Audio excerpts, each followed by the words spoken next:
इस आदमी के चोरी करने का तरीका वाकई काबिले तारीफ है। एक छेद की हुई बॉल को डालते ही चुटकियों में लाखों की कार अनलॉक हो जाती है। गाड़ी में बैठते ही उसने वहां की तलाशी लेना शुरू कर दिया। तभी उसका ध्यान कार में लगी कीमती स्क्रीन पर गया, जो उसके किसी काम की नहीं थी, और कुछ सोच वही बैठे हंसने लगता है। लेकिन जैसे ही वो जाने को तैयार हुआ, कार का दरवाजा अचानक लॉक हो गया। उसने पूरी ताकत लगाई, लेकिन कोई फायदा नहीं हुआ। चोर अब घबराने लगा और जल्दी से पीछे की सीट पर चढ़ गया। लेकिन कई घंटों की कोशिश के बाद भी वो कोई दरवाजा नहीं खोल पाया। कोई उपाय न मिलने पर उसने हैंडल पकड़कर विंडशील्ड को लात मारकर तोड़ने की कोशिश की। लेकिन इतना सब कुछ करने के बाद भी उसके लिए परेशानी बढ़ती जा रही थी। मजबूरन उसने अपना फोन निकाला और दोस्तों से मदद मांगनी चाही। लेकिन सामने से कोई आवाज न आने पर उसे एहसास हुआ कि कार में सिग्नल नहीं है। बेकार की कोशिशों के बाद उसने थोड़ा शांत रहना ठीक समझा। उसने देखा कि बाहर एक आदमी उसके पास ही खड़ा है। उसने अंदर से आवाज देने की भी कोशिशें की, लेकिन कार पर काले ग्लास की फिल्म लगी थी। बाहर से अंदर कुछ नहीं दिख रहा था और दोनों आदमी उसे बिना देखे वहां से निकल गए। लेकिन अब रात हो चुकी थी और चोर भूख और प्यास से तड़प रहा था। तभी उसने सीट पर रखा अखबार को देखा। एक डॉक्टर की बेटी चोरी की घटना में मारी गई थी। शुरू में तो उसने इस पर ध्यान नहीं दिया। अगले दिन होते ही उसको एक मैसेज आता है। किसी ने उसे मिड कंट्रोल स्क्रीन लगाने का सुझाव दिया।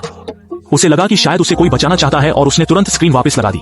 पर भेजी गई वीडियो में सिर्फ इतना नहीं था और अब भी काम नहीं बनने पर उसका गुस्सा बढ़ गया। उसने पीछे की सीट पर जाकर कार के दरवाजे का पैनल तोड़ना शुरू कर दिया। लेकिन जब वो दरवाजा तोड़ने ही वाला था, अचानक सामने से कॉल आया। उसने तुरंत कॉल रिसीव किया और सामने वाले से कार को अनलॉक करने की रिक्वेस्ट की। ఉండిపోతుంటే కార్ డోర్ ఓపెన్ ఉండే కుక్కలేమైనా దూరిని చూడడానికి లోపలికి వచ్చినా। सामने वाले को पता था कि वह झूठ बोल रहा है, फिर भी उसने कार स्टार्ट कर दी। पर अभी कार आगे नहीं बढ़ सकती थी। सामने वाले ने चेतावनी दी कि असली यातना अभी शुरू हुई है। इसके बाद ऐसी से ठंडी हवा निकलने लगी। आदमी को यह अच्छा लगा, इसीलिए वो दोबारा अपने दरवाजे तोड़ने की कोशिश में लग गया। जैसे ही उसने एक दरार खोली और हाथ अंदर डालने की कोशिश की, अगले ही पल उसे एक तेज कट लग गया, जिससे उसे दर्द होने लगा। और जब वो घाव को बांध रहा था, एसी की हवा अचानक तेज हो गई। उसने जल्दी से अखबार और फुटमैट लेकर वेंट को ढक दिया, लेकिन गाड़ी में इतनी तेज ठंड से वो कांपने लगा।